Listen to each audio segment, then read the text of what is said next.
जय भोले की मित्रों, जय भोले की। हर हर महादेव। जय श्री राम, जय श्री राम। भक्ति भाव का अध्याय आप लोगों को बता रहे हैं, जिसको करने से, समझने से जीवन में हर प्रकार की सुख सुविधा और समृद्धि आती है। ईश्वर का नाम लेने से, उसका मनन करने से ये शरीर पुष्ट बनता है। हष्ट पुष्ट शरीर अगर बनाना है तो ईश्वर का नाम हर समय अपनी जुबान पे लाना है। राम हृदय में है, राम कहीं नहीं है, राम हृदय में ही है। अपनी कोई स्वतंत्र इच्छा न रखकर भगवान की इच्छा के अनुकूल हो जाए। माली जिस प्रकार से माली जल को सींचता है और वो जिधर ले जाता है, जल उसी ओर शांति के साथ चलता रहता है। तुम भी वैसे ही बनो, निर्मल बहते रहो, प्रभु की लगन में चलते रहो। संसार काल का कलेवा बनकर कौन सुखी हुआ? कोई सुखी नहीं। चाहे कोई कितना भी दिमाग खर्च करे, वह चीनी को फिर से ऊख नहीं बना, ईख मतलब गन्ना नहीं बना सकता। ठीक उसी प्रकार से भगवान को पाकर जन्म मृत्यु के चक्कर में फिर नहीं पड़ता है। यह जीवात्मा आप अपना तारक, आप ही अपना मारक हैं। आप ही अपना उद्धारक है। जरा सोचे तो सही कि तू कहाँ भटक रहा है। जो कोई जैसा ध्यान करता है भगवान को, वो जिस प्रकार से कोई याद करता है, कैसे भी याद करता है, भगवान उसकी सुनता है। इस पे एक छोटी सी कहानी भी आपको बताते हैं। एक व्यक्ति डेली भगवान के मंदिर में जाता था, गाय चराने, भैंस चराने, और जहाँ पर भैंस चराने ले जाता था वहाँ एक तालाब था। तालाब के पास में एक शिवालय था छोटा सा। तो वो क्या करता था, भैंसों को चराने के लिए छोड़ देता था और उसके बाद में उस तालाब से मुंह में पानी भरता था। पानी भरने के बाद में आता था शंकर जी के ऊपर, वो कुल्ला करता था। फिर उसके हाथ में जो डंडा होता था, उस डंडे से 10-15 डंडे उनको शंकर जी के अर्घे के ऊपर मारता था कस के। और डंडे मारते समय बोलता था ओम नमः शिवाय, ओम नमः शिवाय, ओम नमः शिवाय। ये क्रम उसका डेली चलता था, सालों साल चलता रहा यही क्रम। एक बार क्या हुआ कि वो बेटा बीमार पड़ गया, और बीमार पड़ने पर उसकी माँ ने कहा कि आज तुम नहीं जाओगे गाय चराने, भैंस चराने, तुम्हारा भाई जाएगा। उसको चिंता होने लगी, बहुत चिंता होने लगी कि हम ही जाएंगे भैंस चराने, गाय चराने। माँ ने कहा नहीं, तुम नहीं जाओगे, भाई जाएगा। जिद करने लगा, नहीं माँ हम ही जाएंगे, भाई को ना भेजो, हम ही जाएंगे। माँ ने फिर कहा तुम्हारे बहुत तेज बुखार है, तुम नहीं जा सकते हो। मगर वो जिद ठाने हुए था। माँ नहीं मानी, बेटा ने नहीं माना। माँ ने क्या किया कि इस बेटे को जबरदस्ती कमरे में बंद कर दिया, अंदर बंद हो गया, और वो खिड़की से झांक रहा, जाने दो हमको, जाने दो हमको, जाने दो भैंस चराने। तो भैंस चराने के लिए क्यों वो जिद कर रहा था? भैंस चराने से मतलब नहीं था उसको मतलब था कि वहाँ पर जाके शंकर जी को वो तालाब का जल मुंह में भर के कुल्ला करना है, और कुल्ला करने के बाद में फिर उनको 10-15 डंडे मारना है। तो आप बताओ भला कि किसी व्यक्ति के ऊपर कोई कुल्ला करे, डंडे मारे, तो खुश होता वो। तो वो इसलिए रो रहा था कि आज हम अपने शंकर जी को मुंह से कुल्ला नहीं कर पाएंगे, उनको 10-15 डंडे नहीं मार पाएंगे, इसलिए विचलित हो रहा था। तो अब आप देखो कि भक्त और भगवान के बीच में कैसा संबंध है। भगवान को तो सब प्रिय है। वो कहता है कि तन मन धन से किसी प्रकार से कैसे भी गुस्सा में करो, हंसी में करो, मजाक में करो, सीरियस करो, उसको पूजते रहो बस। तो जब माँ ने उसकी नहीं जाने दिया, रोता रहा, शंकर भगवान उसी खिड़की से आके प्रकट हो गए। और जब उसने देखा कि शंकर भगवान प्रकट हो गए तो उसके तो हाथ पैर एकदम फूल के बड़ा परेशान की। तो आज हमारी क्लास लेंगे, हम इनको डंडा मारते थे, आज हमारे सामने खड़े हो गए, अब तो ये हमको मार पीट डालेंगे, दंड देंगे। मगर नहीं, अपने दयालु भगवान कृपा निधान क्या कहते हैं, बस हम तुम्हारी पूजा से बहुत संतुष्ट हैं, बहुत खुश हैं, वरदान मांगो। क्या वरदान मांगते हो? वो बालक डर गया, बोला प्रभु हम आपसे क्या मांगे, हम तो आपको डंडा मारते थे, कुल्ला करते थे, आप करो वरदान मांगो, बहुत पूजा से प्रसन्न है। तो भगवान ने क्या कहा, बस हम उस व्यक्ति से प्रसन्न होते हैं जो निर्मल मन से मुझे पूजता है। कपट छल मुझे बिल्कुल नहीं सुहाता है। तुम्हारे भीतर भी वही है, छल कपट नहीं तुम्हारे भीतर है। तुम्हारे भीतर एक जिज्ञासा है कि हम जाएंगे भगवान को डंडा मारेंगे। इसी प्रकार से एक कहानी आपको बताते हैं, अपने जीवन में उस चीज़ को अपनाइए और फिर देखिए भगवान आपका कैसे साथ देते हैं। इंसान का साथ नहीं देता है, मगर वो परम पिता परमात्मा सर्वशक्तिमान जिसने इस शरीर को बनाया है, जिसने उस आत्मा को उसी ने डाला है। इस शरीर में आत्मा जो पड़ी उसी ईश्वर का ही अंश है।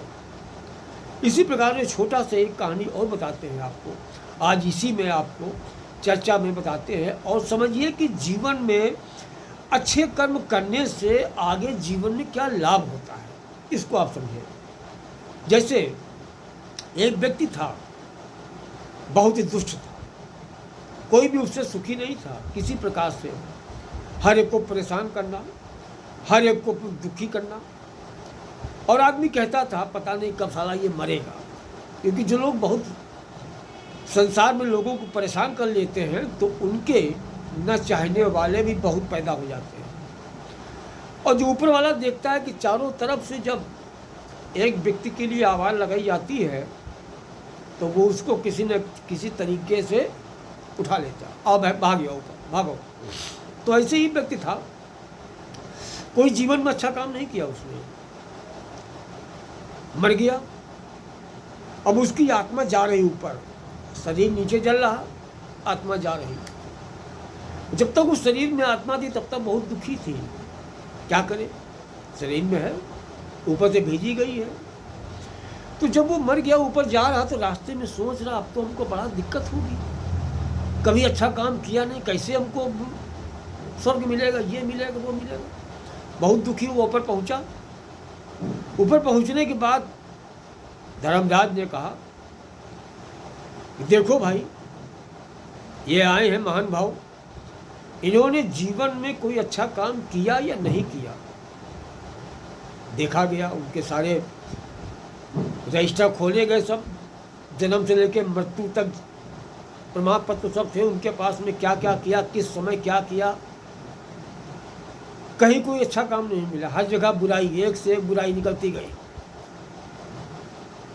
जिसके कारण उसके जो कर्म बन रहे थे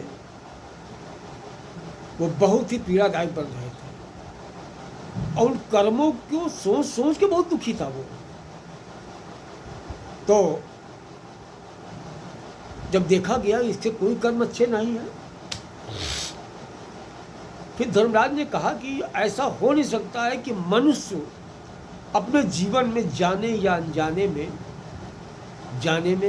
अनजाने में कोई काम न करे।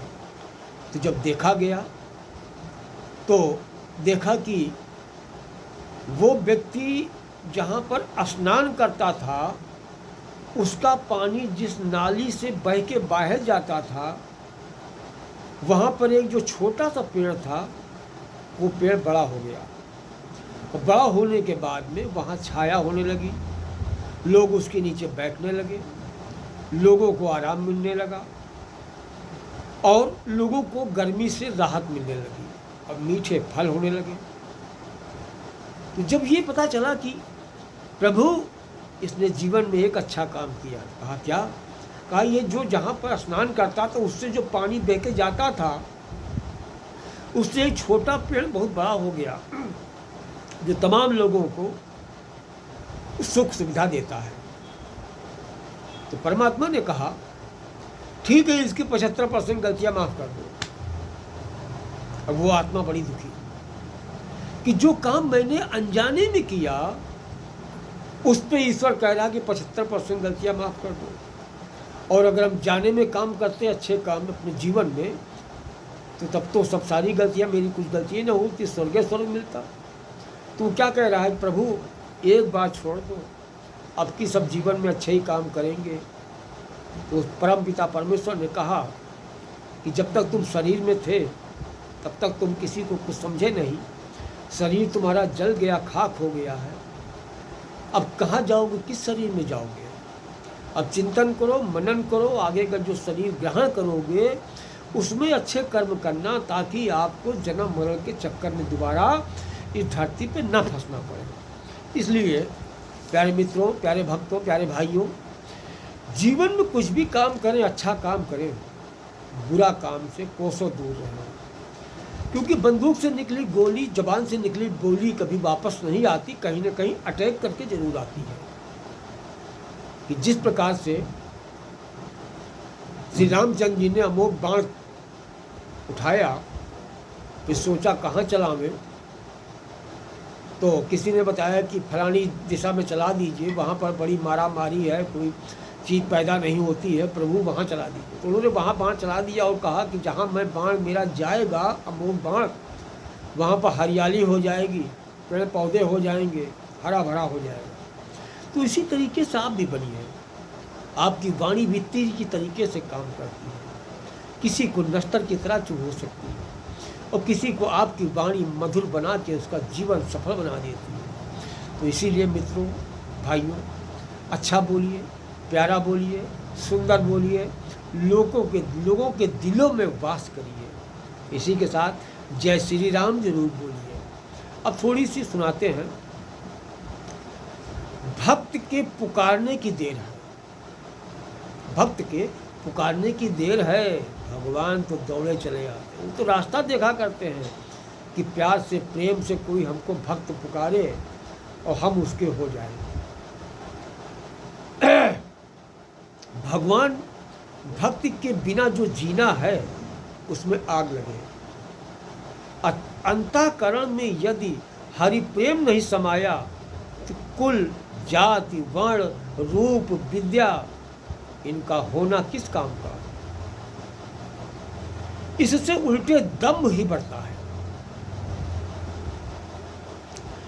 जो भगवान को पसंद हो वही शुभ है। शुभ क्या है? जो भगवान को पसंद हो वही शुभ है, बाकी सब अशुभ है। वही उत्तम है। भगवान की मोहर जिस पे लगेगी वही सिक्का दुनिया पे चलता है, याद रखना। अतः अच्छे काम करो, नेक काम करो और सुंदर काम करो। स्मरण करो, ईश्वर का नाम लेने में दो शब्दों का नाम है। ये भी नहीं कि ना डटा जाए, ना याद हो। राम राम, और राम राम कैसे कहा जाता है ये भी समझ लीजिए। राम जब कहिए तो जुबान से नहीं, अंतर मन से, हृदय से निकलना चाहिए। कैसे? राम राम राम। ये आपने कहाँ से निकला है? क्योंकि हृदय में राम है और हृदय से पुकारो, मन से पुकारो। तो इसी के साथ आज का वीडियो इतना ही। मेरा प्यारा वीडियो आपको अच्छा लगा हो तो अपने मित्रों को ज़रूर भेजिए, शेयर करिए, बेल आइकन को लाइक कर दीजिए। भगवान आप सबकी मनोकामना पूरी करें, खासकर उन लोगों को जो लोग मेरा वीडियो कई जगह शेयर करते हैं, लाइक करते हैं। ईश्वर उनकी सबकी मनोकामना पूरी करें। इसी के साथ जय श्री राम, हर हर महादेव, सभी भक्तों का कल्याण हो। राधे राधे, जय।